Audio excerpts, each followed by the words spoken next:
আজকে আমরা নিফটি এবং ব্যাংক নিফটিকে তার লোয়ার লেভেলে ক্লোজিং পেয়েছি।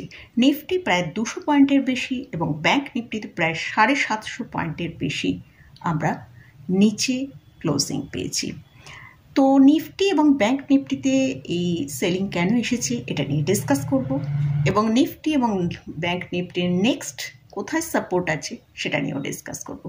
এছাড়া কয়েকটা স্টক নিয়ে আলোচনা করব, যেসব স্টকগুলোই আপনারা আমার ভিউ জানতে চেয়েছেন। তাহলে ভিডিওটা শুরু করা যাক। আমি নিরুপমা শেয়ার শেখো চ্যানেলের পক্ষ থেকে সকল বন্ধুদের স্বাগত জানাই। আর চ্যানেলটা যদি সাবস্ক্রাইব না করে থাকেন তাহলে অবশ্যই চ্যানেলটা সাবস্ক্রাইব করে নেবেন আর পাশে থাকা বেল আইকনটা প্রেস করে রাখবেন। আমি ভিডিও আপলোড করার সাথে সাথে আপনাদের কাছে ভিডিওটা পৌঁছে যাবে। আজকে আমরা আমাদের ইন্ডিয়ান মার্কেটে কিন্তু একটা খুব ভালো সেলিং দেখতে পেলাম। যদি অল ওভার আমরা গ্লোবাল মার্কেট দেখি সেখানে কিন্তু একটা ভালো পজিটিভই ট্রেড হচ্ছে। এশিয়া মার্কেটেও আমরা দেখেছি জাপান মার্কেট প্রায় 3% ওপরে ট্রেড করেছে। কিন্তু আমাদের ইন্ডিয়ান মার্কেটে একটা আজকে খুব ভালো সেলিং আমরা দেখতে পেলাম। ফার্স্ট হচ্ছে এফআইসে কন্টিনিউ সেলিং চলছে। সেকেন্ড পয়েন্ট হচ্ছে এইচডিএফসি ব্যাংক আজকে এমএসসিআইতে ভালো স্টেক তাদের বাড়লেও কিন্তু এইচডিএফসি ব্যাংক আজকে প্রায় 3% নিচে ট্রেড করেছে। তো এইচডিএফসি ব্যাংকেও আমরা একটা বড় সেলিং দেখেছি। আর এছাড়াও ইরাক ইসরায়েলের যে যুদ্ধ যে কিছু ডেভেলপ হচ্ছে তো সেটাও কিন্তু মার্কেটের করছে একটা নার্ভাসের সৃষ্টি হয়েছে।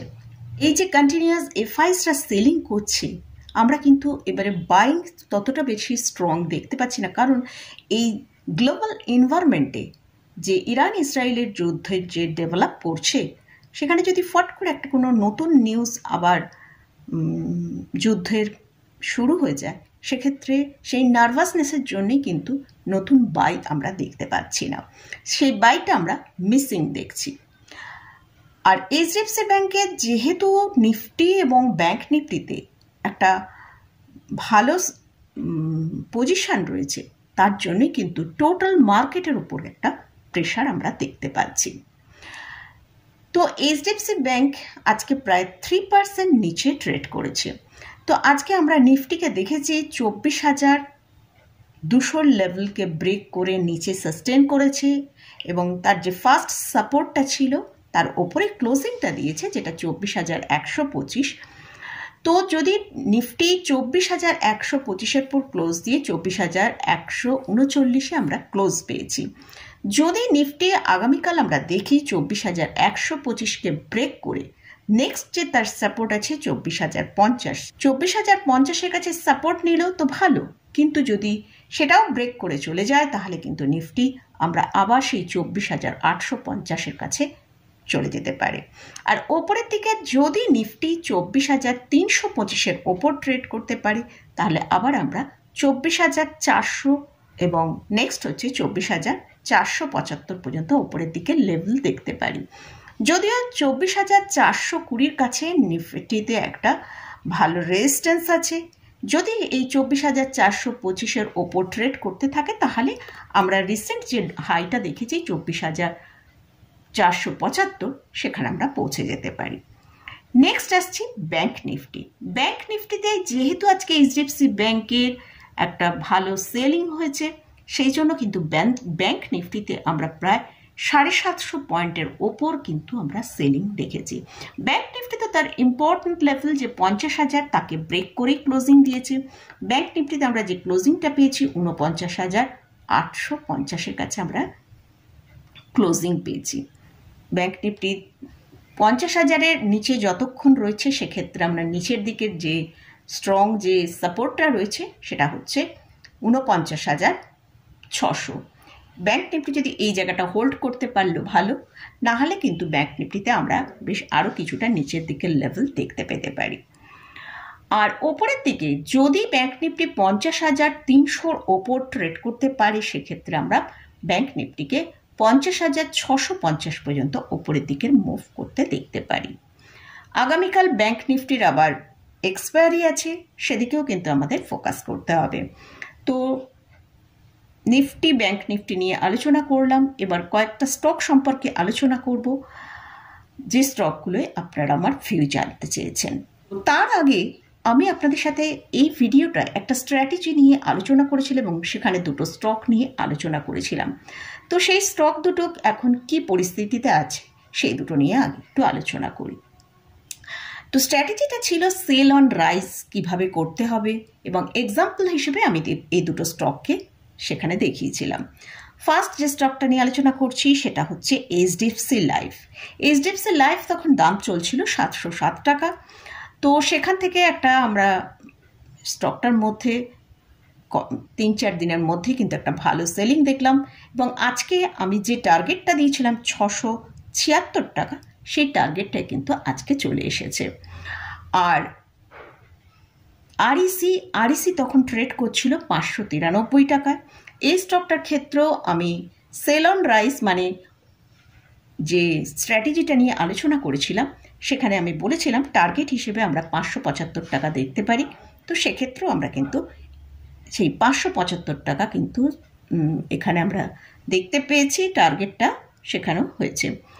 তো মোটামুটি এইসব স্টকগুলোয় যখনই এরকম সেল অন রাইস স্ট্র্যাটেজিটা আমরা প্রয়োগ করার আগে যে যে জিনিসগুলো সেখানে আমি উল্লেখ করেছি, ভালো করে যদি সেই জিনিসগুলো আপনারা মানে যেমন কিভাবে কোথায় তার সাপোর্ট আছে, কোথায় তার রেজিস্ট্যান্স আছে, সেগুলো যদি ভালো করে বুঝতে পারেন তাহলে কিন্তু অবশ্যই এই স্ট্র্যাটেজিটা অ্যাপ্লাই করে আপনারা ভালো প্রফিট করতে পারবেন।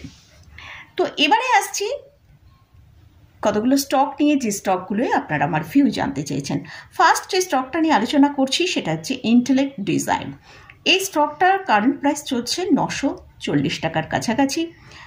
তো লাস্ট এক বছরে এই স্টকটা 76.5% অর্থাৎ 1129 টাকা পর্যন্ত হাই করেছিল। এটা একটা মিড ক্যাপ ক্যাটাগরি স্টক, আর এদের মার্কেট ক্যাপিটালাইজেশন হচ্ছে 12,868 করোড়। কারেন্ট পি চলছে 42.6, একটু শেয়ারের দামটা ওপরের দিকেই ট্রেড করছে। আরওসি হচ্ছে 20.3%, আরওই হচ্ছে 14.7%। এই স্টকটা আইটি সেক্টরে বিলং করে। এদের Q1 রেজাল্ট এসে গেছে, সেখানে কিন্তু সেলসের মধ্যে একটা ভালো ডিক্লাইন দেখতে পাচ্ছি, যেটা মার্চ 2024-এ দেখেছিল 614 করোড়, সেটা জুন 2024-এ আমরা দেখতে পাচ্ছি 606 করোড়। আবার যদি জুন 2023-এ দেখি সেটা হয়েছিল 639 করোড়, অর্থাৎ কোয়ার্টার টু কোয়ার্টারের মধ্যে সেলসের ডিক্লাইন আছে। আবার যদি জুন 2023-এর সাথে জুন 2024-কে কম্পেয়ার করি সেখানেও কিন্তু একটা ভালো ডিক্লাইন আছে। তাই জন্যই আমরা রিসেন্ট এই স্টকের মধ্যেও ভালো সেলিং দেখতে পেলাম। তবে স্টকটার মধ্যে যেটা স্ট্রং সাপোর্ট রয়েছে 915 টাকায় একটা স্ট্রং সাপোর্ট আছে। যদি হোল্ডিংয়ে থাকে তাহলে এই স্টকটা শর্ট টার্মের জন্য 915 টাকা স্টপ লস লাগিয়ে হোল্ড করা যেতে পারে। তবে এই স্টকের ফান্ডামেন্টাল ঠিকঠাকই আছে। নতুন করে যদি বাই করতে চান তাহলে বাই অ্যান্ড ডিপসে বাই করা যেতে পারে। নেক্সট যে স্টকটা নিয়ে আলোচনা করছি সেটা হচ্ছে বজ। এই স্টকের এখন কারেন্ট প্রাইস চলছে 31,600 টাকার কাছাকাছি। এটা অটো অ্যান্সিলারি সেক্টরে বিলং করে। এটা একটা large cap category stock. Market capitalisation হচ্ছে 92,788 করোড়। লাস্ট এক বছরে এই স্টকের যে হাই প্রাইসটা দেখিয়েছে সেটা 35,000। আমরা এই জুলাইতেই 2024-তেই আমরা এই 35,000 টাকার কাছে একে যেতে দেখেছি। এই স্টকেরও Q1 রেজাল্ট এসে গেছে, সেখানে কিন্তু কোয়ার্টার টু কোয়ার্টারে একটা নেট প্রফিটের মধ্যে ভালো ডিক্লাইন আমরা দেখতে পেয়েছি। তাই জন্য কিন্তু স্টকটাকে আমরা এতটা ডিক্লাইনে এই কয়েকটা দিনের মধ্যে আসতে দেখলাম, যেটা 35,000 থেকে প্রায় 31,500 টাকার কাছে চলে এলো। যেটা নেট প্রফিটটা এসেছিল সেটা হচ্ছে জুন 2024-এ এসছে 466 করোড়, আর মার্চ 2024-এ যেটা দেখিয়েছে সেটা হচ্ছে 564 করোড়। তো সেই জন্য এই নেট প্রফিটের মধ্যে কিন্তু একটা খুব বড় ডিক্লাইন এসছে। সেই জন্যই স্টকের প্রাইসের মধ্যেও আমরা ডিক্লাইনটা দেখতে পেয়েছি। আমার ভিউয়ার্স বলেছেন তার 20,000 টাকায় অ্যাভারেজিং প্রাইস আছে, অর্থাৎ যদি স্টকটা লং টার্মের জন্য হোল্ড করা যায় তাহলে সেটা লং টার্মের জন্য হোল্ড করা যেতে পারে, কারণ এদের ফান্ডামেন্টালি এই স্টকটা খুবই স্ট্রং। এটা একটা অলমোস্ট ডেট ফ্রি কোম্পানি, এদের পজিটিভ ক্যাশ ফ্লো আমরা দেখতে পাচ্ছি, আর এখানে প্রোমোটারের হোল্ডিং আছে 70.454%। এফআইএসদের আছে 5.96%, ডিআইএসদের আছে 15.80%। এই কারণে এদের ফান্ডামেন্টাল খুব স্ট্রং বলে লং টার্মের জন্য এই স্টকটাকে হোল্ড করে রাখা যেতে পারে। আর যদি শর্ট টার্মের জন্য আপনার হোল্ড করা থাকে তাহলে 31,300 টাকা স্টপ লস মেনটেন করে হোল্ড করা যেতে পারে। লাস্ট যে স্টকটা নিয়ে আলোচনা করছি সেটা হচ্ছে অ্যাকজন নোবেল ইন্ডিয়া। এই স্টকের কারেন্ট প্রাইস চলছে 3,240 টাকার কাছে। এটা পেন্ট সেক্টরে বিলং করে। এদের যে মেন ব্র্যান্ড সেটা হচ্ছে ডিলাক্স পেন্ট। এটা mid cap category stock. Market capitalisation হচ্ছে 15,044 করোড়। আরওসি হচ্ছে 42.3%, আরওই হচ্ছে 32.3%। এই স্টকটা খুব ভালো ডিভিডেন্ড পে করে। লাস্ট এক বছরে যদি এই স্টকের পারফরমেন্স দেখি সেখানে 17.72% র্যালি দেখিয়েছে। যেহেতু পেন্ট সেক্টরের অন্যান্য কোম্পানিগুলো যদি দেখি, লার্জ ক্যাপ ক্যাটাগরি যেসব কোম্পানিগুলো আছে সেখানে আমরা দেখতে পাচ্ছি পেন্ট সেক্টরের কোম্পানিগুলো সেভাবে কিন্তু পারফরমেন্স করেনি। যেহেতু সেক্টরটা সেভাবে পারফরমেন্স করেনি, কিন্তু সেই তুলনায় আমরা যদি অ্যাকজন নোবেলকে দেখি সেখানে কিন্তু একটা ভালো পারফরমেন্স আমরা দেখতে পেয়েছি। এই স্টকের কোয়ার্টার ওয়ানের রেজাল্ট কিন্তু খুব ভালো এসেছে, তার জন্যই স্টকটার মধ্যে আমরা ভালো পারফরমেন্সও দেখেছি। যদি এই স্টকটাকে আমরা ডিক্লাইনে 2900 থেকে 3,000 টাকার কাছে পাই তাহলে অবশ্যই শর্ট টার্মের জন্য বাই করা যেতে পারে। আর এই স্টকেরও ফান্ডামেন্টালি ঠিকঠাকই রয়েছে। মোটামুটি এই স্টকগুলো নিয়ে আলোচনা করলাম এবং ইন্ডেক্স নিয়েও আলোচনা করলাম। তো এই স্টকে বা ইন্ডেক্সে আমি কিন্তু কোথাও কোনো বাই রেকমেন্ডেশন করছি না। আপনারা যদি এই স্টকের কোথাও কোনো পজিশন নিতে চান অবশ্যই ভালো করে চার্ট অ্যানালিসিস করে নিয়ে তারপরই পজিশন নেবেন।